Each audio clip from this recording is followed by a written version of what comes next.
I want to talk about something that I care very deeply about. I'm a journalist. I've been a journalist for past more than 20 years now, but I write about solutions primarily.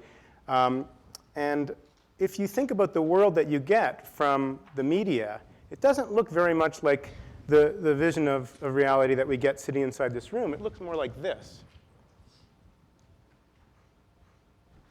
Now, I love journalism, and I think it's a very noble profession. But I think it needs to be reframed, because the world is changing, and I think that journalism ultimately is a feedback mechanism for society. It's a way for society to get better, and we need the information.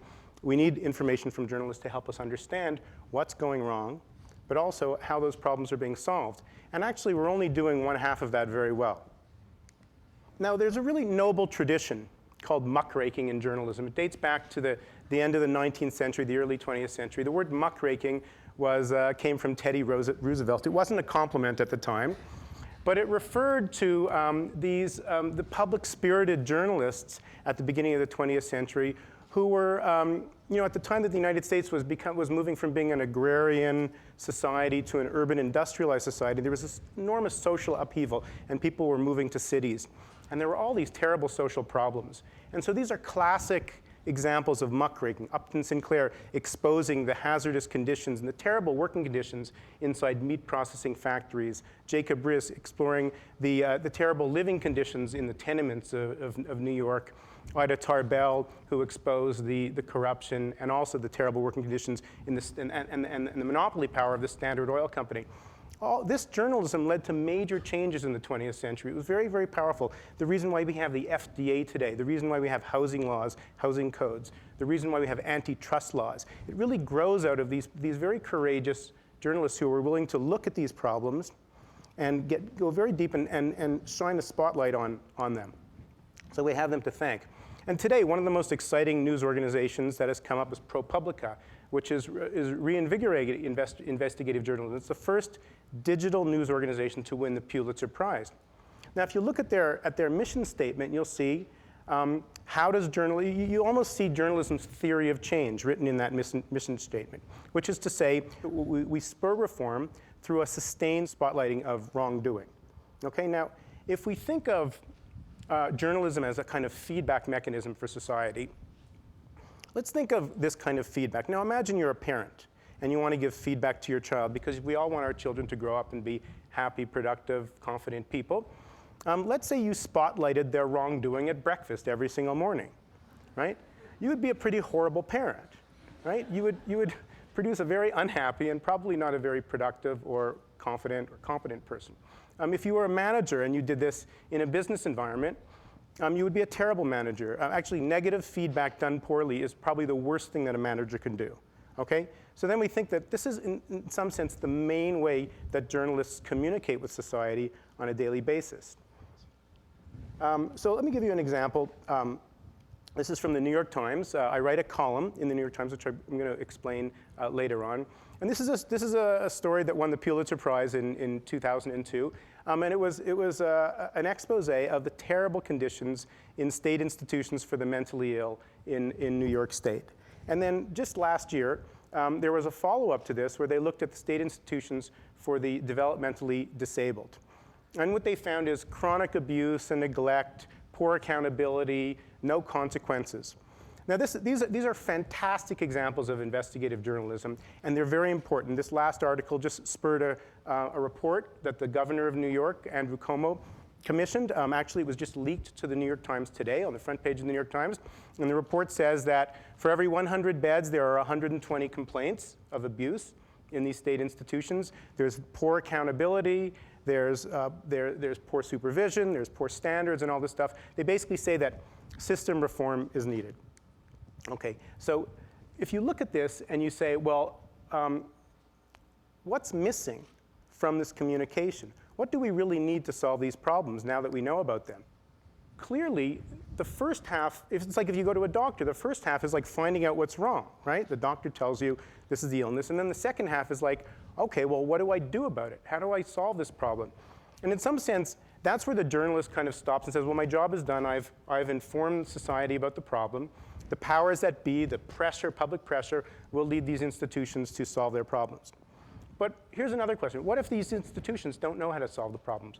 What if the actual problem is not that that they don't want to solve the problems or that they're bad people, but that they really don't know how to solve the problems? What if the problem is that they don't know what the solution is?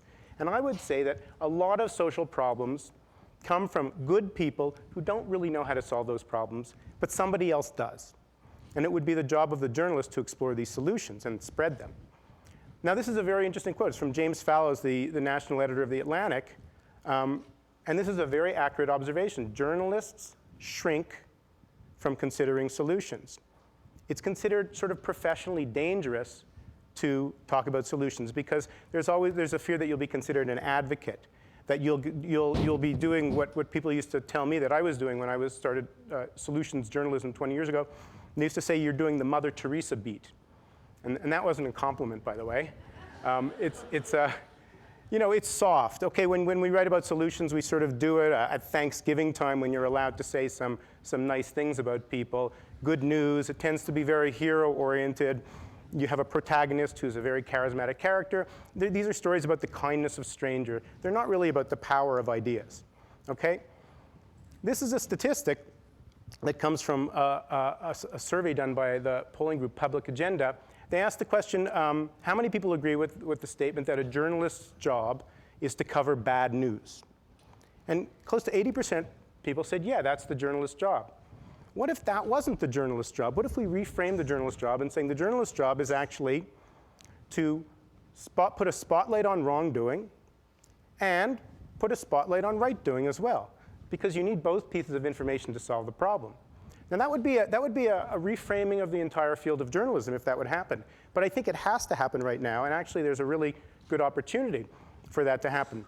If we don't do it, we're going to continue to get the kinds of things that journalism has produced. And I'm not saying that this slide represents what journalism has produced. What this slide shows is what's happening in America, which is that there's huge drops in public confidence in all of our institutions across America.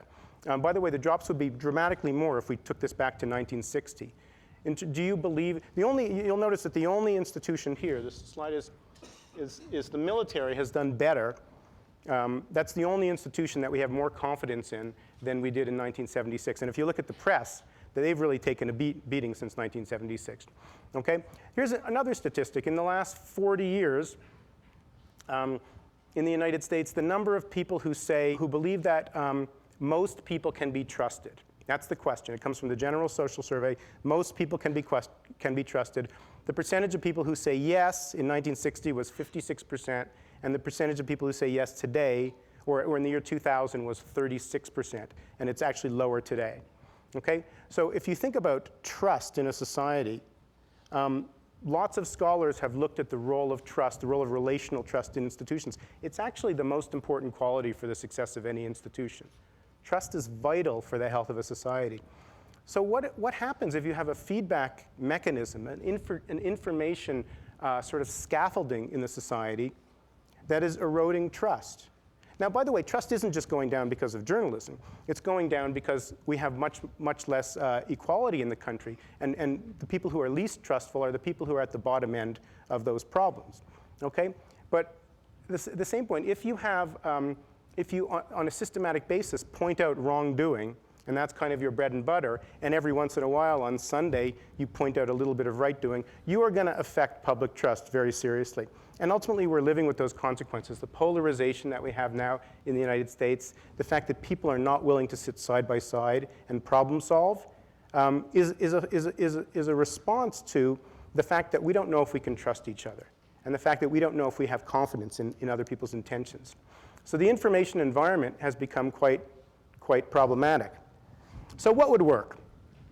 Well, journalism as a mechanism for helping society self-correct needs to keep up with what we now know about behavioral science and what we now know about the brain from positive psychology, from behavioral economics. We now know a lot about what actually causes us to change. Okay, and the fact is, information doesn't really cause us to change that much. Information about a problem doesn't really help us solve that problem. If it comes in too often, we just tune out the message. And that's what a lot of people do. They just literally stop watching. How many of you watch the local news? I mean, that's something that many people have just said, I won't do it anymore. Okay? What information really helps people change?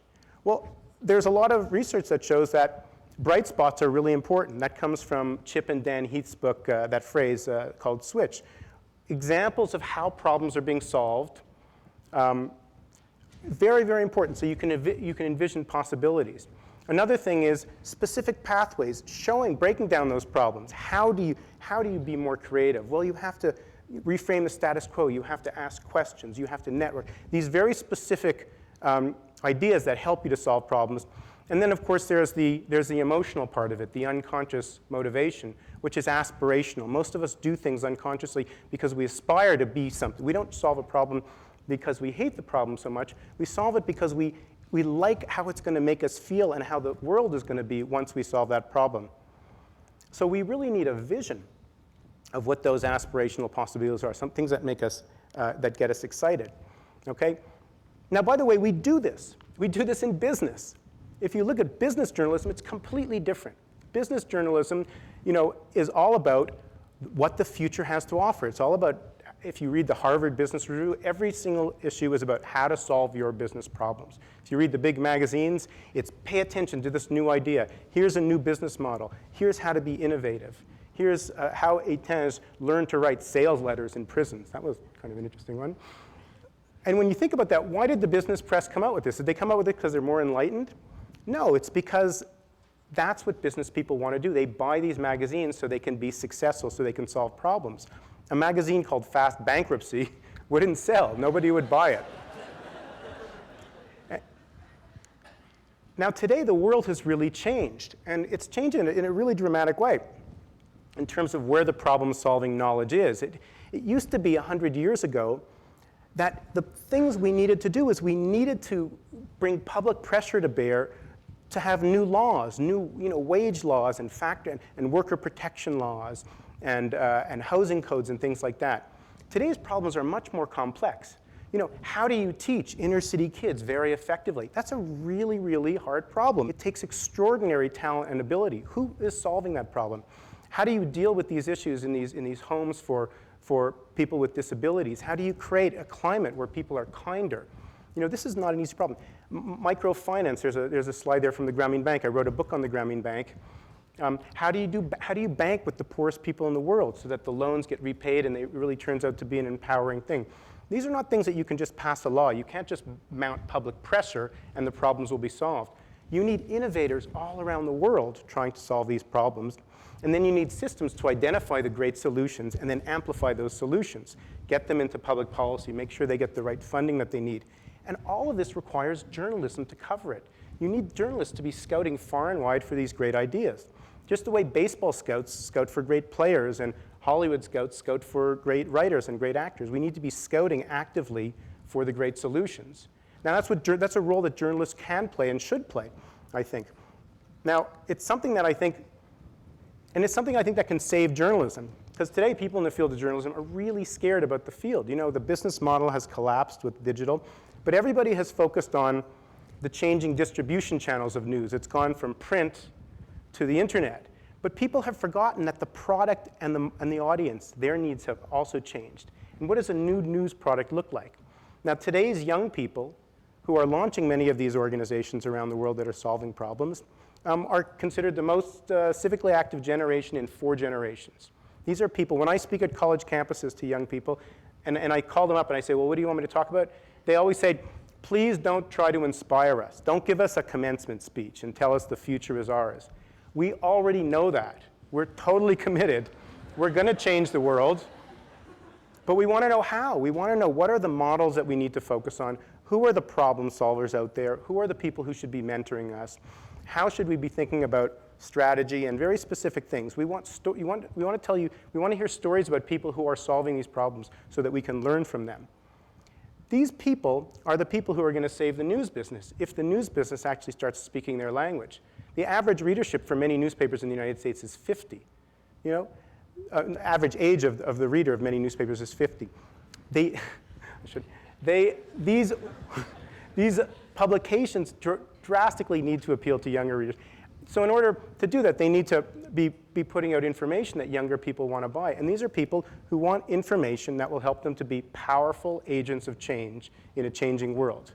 And they'll pay money for it too if it's presented to them. So what does this actually look like as a journalist? Because I don't think it should be fluffy. It can't be feel-good journalism. It's not just about nice people doing nice things. It has to be clear ideas. So let's go back to the New York Times story about the abuses in state-run homes for the disabled. I happen to know a bit about this because when I was researching my book, How to Change the World, I went to Hungary. And I did reporting on the state-run institutions for the disabled in Hungary. And this is one of the institutions I visited. They actually, at that time, were still keeping people in nets, in caged beds, in order to control them. It was a horrible place. It was like walking around like a living morgue or something. I mean, people were wearing pajamas. They looked horrible. Some people had spent their whole lives there. But I didn't go to see the problem only. I went to see the solution, and I went to interview this woman. Her name is Erzsébet Sikeres, and this is her son, Tibor, who was born in 1976 with multiple disabilities.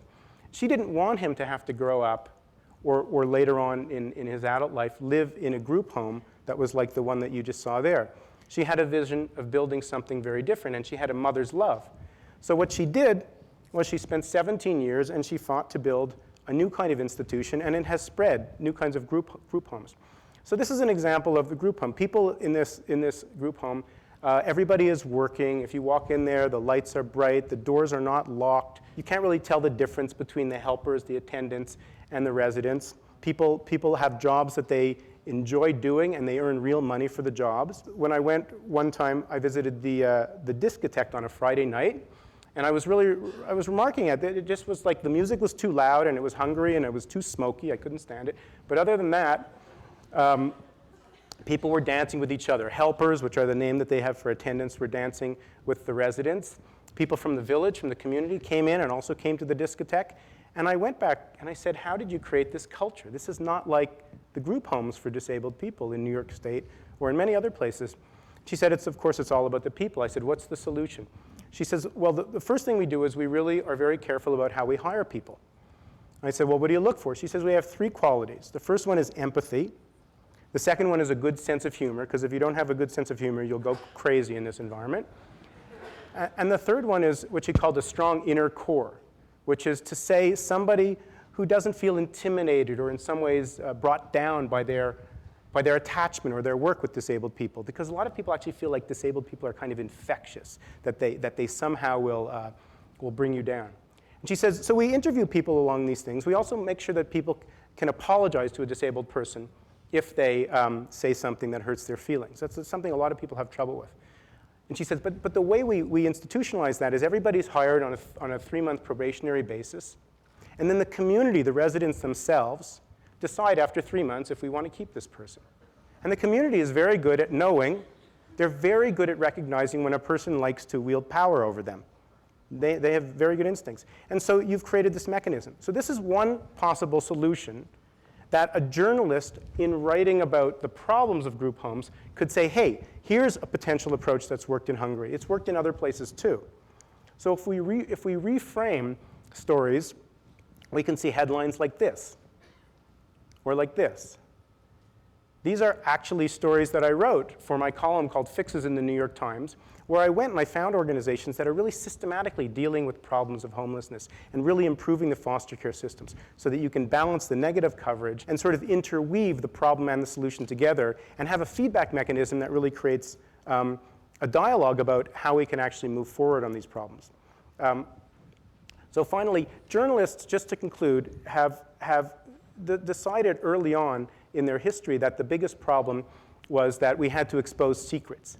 It's still the biggest problem, but the problem is it's not just the secrets of people doing terrible things who are doing them hidden, but it's that people are doing remarkable things all around the world today, and we still don't know about them. And we need to make those stories visible. And I think all of us can play a role in that solution because we all engage with the media. If you let news organizations know that you want more stories about solutions interwoven with the normal news offerings and that you're willing to pay for it, they will listen to you, and we can change the world. Thank you very much.